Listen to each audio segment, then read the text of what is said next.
Nobody ever asks why Satan specifically targeted Job's finances first. Not his marriage, not his ministry, not his mental health. Satan attacked his money first. Satan went straight for the assets, the livestock, the servants, the wealth. Why? Because he knew something most believers don't. Financial instability is the fastest way to destabilize everything else. Here's the hidden depth behind devil's attack. Unstable finances create unstable marriages. Unstable marriages create unstable children. Unstable children create unstable generations. Satan didn't just want Job broke. He wanted Job's entire bloodline destabilized through one financial attack. And here's what makes this more personal than you realize. The same strategy Satan used on Job is the same strategy being used on you right now. The same attack pattern, the same sequence, the same target. Your financial struggle isn't random, it's targeted, it's generational, and it was designed specifically to take out everything connected to you. But Job survived it, doubled from it, and left us 4 money rules embedded in his story that create financial stability so strong that the same attack that was supposed to destroy him became the testimony that defined him. Today, I'm pulling those 4 rules out of one of the most misread books in the Bible. And when you see what Job actually understood about money, you'll realize everything you've been taught about financial stability was missing the most important part. Let's get into it. Before I reveal these rules, you need to understand the financial picture of Job that most sermons ignore. Job 1:3 says he owned 7,000 sheep, 3,000 camels, 500 yoke of oxen, 500 donkeys, and a very large household. In ancient economy, this wasn't just wealth, this was infrastructure. Each animal class served a different economic function. Sheep produced wool and meat. Camels operated as the transportation system of the ancient world, like owning a shipping company. Oxen farmed land. Donkeys served domestic operations. Job didn't just have money, he had systems that produced money, and that distinction is everything. Because when Satan destroyed his assets, he couldn't destroy the understanding that built them. That's why Job doubled. The assets were gone, but the architecture remained. Let me show you these 4 rules that can give you financial stability.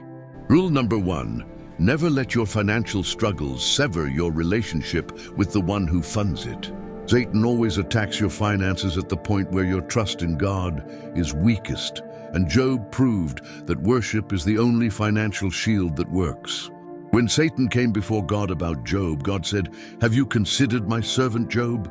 There is no one on earth like him." Job 1:8. And Satan's immediate response wasn't, "Let me attack his faith," or "Let me attack his relationships." He said in verse 11, "But now stretch out your hand and strike everything he has, and he will surely curse you to your face." Satan's entire strategy was to make Job curse God through financial destruction. Why? Because Satan understands something about the human psyche that most believers haven't confronted. Most people's worship is conditional on their financial comfort. They worship God when business is good. They praise when the paycheck arrives. They testify when the blessing comes. But the moment finances destabilize, the worship stops, the doubt starts, and God becomes the suspect instead of the solution. And Satan knows that a man who stops worshiping God has disconnected himself from his primary financial source. Look at what Job did immediately after losing everything. Job 1:20-21. Then Job arose and tore his robe and shaved his head and fell to the ground and worshipped. And he said, "The Lord gave, and the Lord has taken away. Blessed be the name of the Lord." And he said, "The Lord gave, and the Lord has taken away. Blessed be the name of the Lord." He worshipped harder after the loss than most believers worship after the blessing. And that worship did something financially strategic. It kept the connection between Job and his source completely intact. Satan destroyed the harvest, but couldn't destroy the pipeline, because worship is the pipeline. When you maintain worship in financial devastation, you're telling heaven, my source is still connected, even though my supply is temporarily interrupted. And interrupted supply can be restored, a severed pipeline cannot. Here's the wisdom most people miss. Your financial stability isn't measured by your bank balance, it's measured by the strength of your connection to your source. A person with $100 in the bank and an unshakable connection to God is more financially stable than a person with $100,000 and a fragile relationship with Him. Because the $100,000 can disappear overnight, but the source never does. Here's what you should do. The next time a financial attack hits, unexpected bill, job loss, failed business, collapsed investment, before you make a single phone call, open a single spreadsheet, or apply for a single loan, spend 10 minutes in worship, not petition, worship. Re-establish the pipeline before you assess the damage. Satan's attack on your finances is always secondarily about money. Primarily, it's about disconnecting you from God. Don't let him win on either front. But maintaining worship is only the first layer of Job's financial architecture. Rule 2 reveals something about money and integrity that will challenge how you do business. Rule 2, never trade your integrity for income. One is replaceable, the other isn't. Here's the financial truth that will make you rethink every shortcut you've ever been tempted to take. When Satan presented his case against Job to God, God's defense wasn't Job has great assets. It wasn't Job has diversified wealth. It wasn't Job has a great business model. God's defense was Job's character. Job 1 verse 8, there is no one on earth like him. He is blameless and upright, a man who fears God and shuns evil. That was Job's most valuable asset. Not the camels, not the sheep, not the land. His integrity. And here's why that matters financially. In the ancient world, and still today in God's economy, your name is your credit score. Your reputation is your collateral. Your integrity is the foundation on which every other financial structure stands. When God recommended Job to Satan, he didn't cite his portfolio. He cited his character. And when Job needed restoration, what brought people back to invest in him? Job 42:11. All his brothers and sisters and everyone who had known him before came and ate with him in his house, and each one gave him a piece of silver and a gold ring. His community funded his restoration. People brought him wealth, silver, gold rings, because they had witnessed a lifetime of integrity. His integrity had created relational equity that converted to financial equity when he needed it most. This is the financial principle the world doesn't teach. Every time you compromise your integrity for a financial shortcut, you're not just making a moral mistake, you're making a financial mistake. You're withdrawing from a relational equity account that would have been worth more than the shortcut produced. The deal you closed by lying, the client you kept by misrepresenting, the contract you won by cutting corners. Each one produced short-term gain and long-term relational debt. But Job never made those withdrawals. So when the crisis came, his integrity account was full, and full accounts fund full restorations. Do this to make this rule work for you. Identify one area of your financial life where integrity has been compromised. One relationship where trust was broken for money. One situation where you chose the shortcut over the right path. Then make it right, not because it's the religious thing to do, because it's the financially intelligent thing to do. You're not just repairing a relationship. You're rebuilding relational equity that will fund future restoration. But integrity builds the foundation. Rule 3 reveals the structure that goes on top of it. And most believers have been building wrong. Rule number 3, build systems that produce wealth, not just a salary that pays bills. This is the rule that changes everything. Let's go back to Job 1:3, 7,000 sheep, 3,000 camels, 500 yoke of oxen, 500 donkeys, a very large household of servants. Now ask yourself, Who was managing all of this while Job sat at the city gate? He had systems and structures. He had operations that produced wealth independent of his daily presence. Job wasn't trading time for money. Job had built mechanisms that generated value continuously, whether he was awake or asleep, present or absent, healthy or sick. And here's the financial revelation that will rearrange your thinking. When Satan destroyed Job's assets, he destroyed the outputs but couldn't touch the blueprint. The understanding that built the systems was still inside Job. The knowledge that structured the operations was still in his mind. The wisdom that diversified across multiple asset classes was still intact. You can take a man's wealth. You cannot take a man's wealth-building understanding. That's why Job's restoration was inevitable.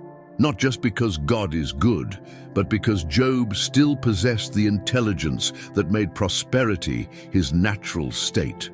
Now compare that to most believers' financial structure. One job, one income source, one employer who controls everything, one signature away from total collapse. That's not Job's model. That's Egypt's model. Job 22:24-25 says, "Assign your nuggets to the dust, your gold of Ophir to the rocks in the ravines. Then the Almighty will be your gold, the choicest silver for you." In other words, when God becomes your primary wealth system, your secondary wealth systems become so strong they function like gold. Your financial stability requires multiple systems, multiple streams of income, multiple mechanisms that produce value independent of any single employer's decision. Here's what you should do. Map your current financial architecture. How many income streams do you have? How many of them continue producing if your primary income disappears? If the answer is 0, then you have a single point of failure that makes you permanently vulnerable. This week, identify one additional income stream you can begin building, not tomorrow. This week, list out any skill you can monetize, one service you can offer, one asset you can begin building that generates value independently. Job's doubling was only possible because he understood diversified systems. Your stability requires the same understanding. But systems without Rule 4 are buildings without foundations. And this last rule is the one that actually explains why Job doubled instead of just recovering. Rule number 4, intercede for those who wronged you financially. Your restoration is connected to it. This is the rule that will make you say, "I never thought about it that way." So 42:10. After Job had prayed for his friends, the Lord restored his fortunes and gave him twice as much as he had before. Read that carefully. After Job prayed for his friends, not after Job prayed for himself. After Job prayed for his friends. These were the same friends who came to him in his worst moment and made it worse. They accused him. They blamed him. They told him his suffering was his own fault. They poured shame on a man already drowning in pain. And Job prayed for them, not after he recovered, not from a position of abundance where generosity was comfortable, from the ash heap, from his devastation, from the lowest point of his entire life. Job interceded for people who had wronged him, and that act of intercession unlocked his doubling. Here's the financial principle hiding in plain sight. Your financial breakthrough is often connected to someone you haven't forgiven yet. The business partner who betrayed you, the employer who fired you unfairly, the investor who pulled out at the wrong moment, the family member who created financial chaos in your life. While you're withholding forgiveness from them, you may be withholding your own restoration. This isn't just spiritual, it's financial intelligence. Bitterness is expensive. It keeps your attention on the past when your breakthrough requires your focus on the future. It keeps your energy in offense when restoration requires your energy in construction. Job didn't pray for his friends because they deserved it. He prayed for them because he needed it. The forgiveness wasn't for them. The intercession wasn't charity. It was the final key that unlocked a restoration that had been prepared and waiting, only needing this last act to release it. Right now, write down the name of the person whose financial betrayal you haven't fully forgiven, then spend 10 minutes in genuine intercession for them. Not performative prayer. I mean intentional and sincere prayer for their well-being, their breakthrough, their restoration. You're not blessing them. You're unlocking yourself, because Job 42:10 doesn't say God restored Job's fortunes when Job prayed for himself. It says when he prayed for his friends. The order matters. The sequence matters. The target of the intercession matters. Your financial doubling might be waiting on a prayer you've been too hurt to pray. If this message just showed you Job in a way that made you say, "I never thought about it that way," drop a comment and type, "My doubling is coming." Share this with someone whose finances are under attack right now and needs to understand the architecture Job used to survive it. Don't forget to subscribe if you haven't. We need you here as family. Remember, Satan targeted Job's money first because he knew financial instability could destabilize everything else. But Job's architecture made the attack temporary and the restoration permanent. Build the same architecture and watch temporary become testimony. I'll see you in the next one.